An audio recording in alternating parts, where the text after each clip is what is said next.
Now the form will be different for those of you who are not country coordinators. This view that you are seeing here is for country coordinators to complete, where they will actually have two columns on the left that will say one, all centers provide. Click here to select all, and that will indicate for that particular service whether all centers in that country offer one-on-one advising, for example, or the second one, advising by appointment. In our case, maybe only our advising center 2 offers this. Now for those of you who are not country coordinators for this web input form, you will not have this middle column. You will just have the My Center Provides. Click here to select, and then you would the only other item you would select on this row would be whether it is a free service or if there's a fee that students would pay for that particular service. And you would do the same for any of the columns here, any of the items here that we're talking about.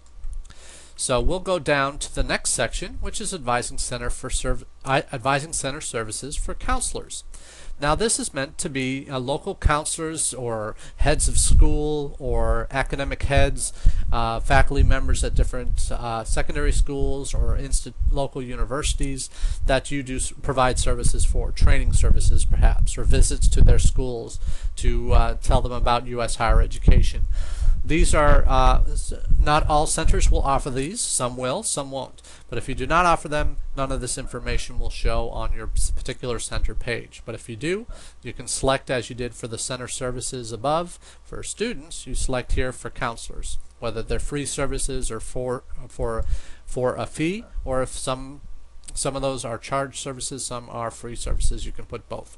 So this information, again, if you are a country coordinator, you will have both columns here.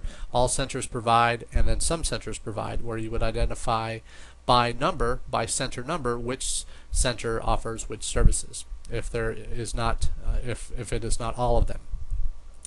Now, once you've completed the center services for counselors, as well as the center services for students, the next section you will have to complete is the Advising Center Services for U.S. institutions.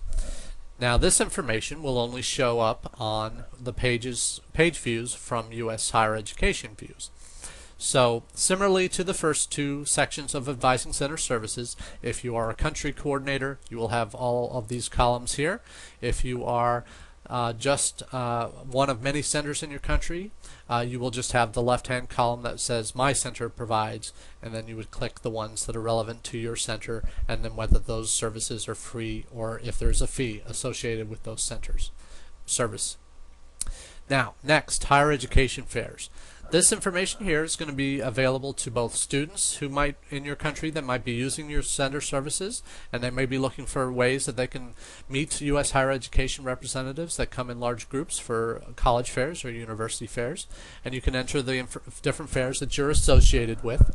What we recommend here is that you list those that you have had either experience with organizing yourself, if it's a fair that your host organization runs, or if you're connected with another EducationUSA center to provide a fair, or if there is an association that comes in town on a recruitment tour, perhaps it's Linden or CIS or some of the other groups that come through regular recruitment tours around the world, feel free to list their information here.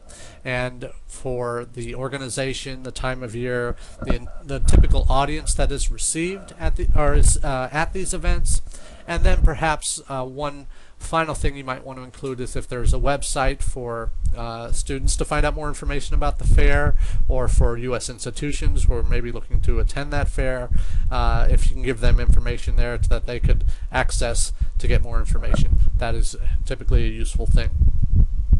The next item, again, we mentioned some of these items are for country coordinators, some are just for some would be inputted by all. The next section on the form that country coordinators would have is educational authorities and in-country higher education resources. Here we're typically looking for those resources, whether it's a Ministry of Education or a website that lists all the accredited institutions in your country, or a resource to find out more about the education system. You can list that information here.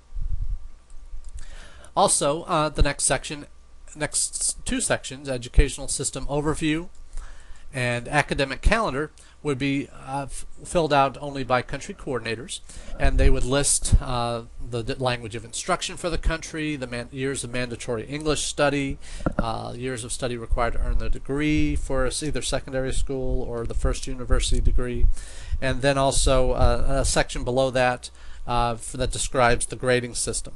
So the grading system is something that many universities will need to know just to get a rough idea of what a typical grade in your country might be equating to.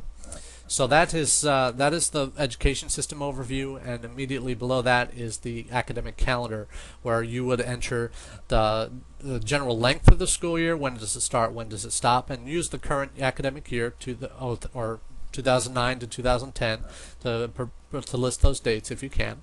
List the major school breaks, and you'll notice that you'll have an option to select from different categories, and you can put more than one set of major school breaks, more than one set of exam periods. Maybe there are different times that are good for U.S. institutions to visit if they're looking at high school students. Maybe there's better times if they're looking for university students. So there's opportunities to enter multiple items here. So after you finish the academic calendar, the remaining sections here will be filled out by all centers.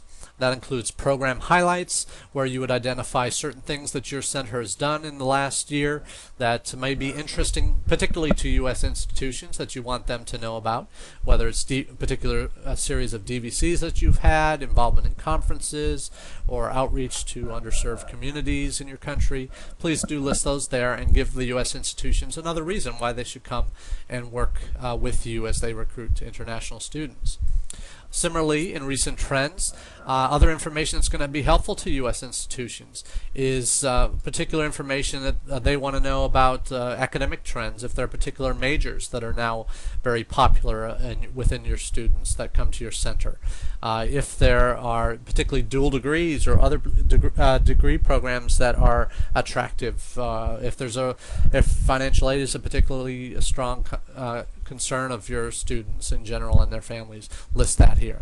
So again, that's a way to get some useful information into the hands of the U.S. institutions. For photos and logos, this is a way for you to upload information about your center, and that gets U.S. students or U.S. institutions or students in your country, gives them a little taste of the kinds of activities that you do in your location. So I've uploaded a couple of photos. You can have up to 3 different photos highlighting your center activities, so choose wisely the photos that you upload. But you also have an opportunity to upload your country flag. So your host country, whatever that is, upload their flag, a photo of their flag. And if you have a host organization, if you're hosted by a Fulbright or Ahmed East or American Councils or some other organization, if they have a logo because they're your employer, and that's a way for students maybe in your country to identify with you and your center services, please upload that host organization logo here as well. So that photo section is going to be a nice new feature that you'll have on your center page, as will be the events feature. Now you can list here all the different events that your center may be conducting, and you can list the date, the time, location, the subject, what the actual event's about. Maybe that's the title of the event. If there's other information, an email address or a website that they can visit for more information. But you can also identify which audience you want to see this event. Whether it's just for students, whether it's a session for U.S. higher education members that you want them to know about. If you're hosting a workshop that you're inviting them to participate in, maybe this is where you list it. Or if it's something like a higher education fair, a university fair, you'd want both your students and your U.S. higher education audiences to know about. You have the opportunity to select that as well. Now, you also can select a date on which that date your event will be removed from your list that populates your center page. So it's really a neat way to control the information, so you don't have to go in and manually take that event down after that event is completed. So other than events, you can list here as many as you see fit that are appropriate for your audiences. Now, a neat feature here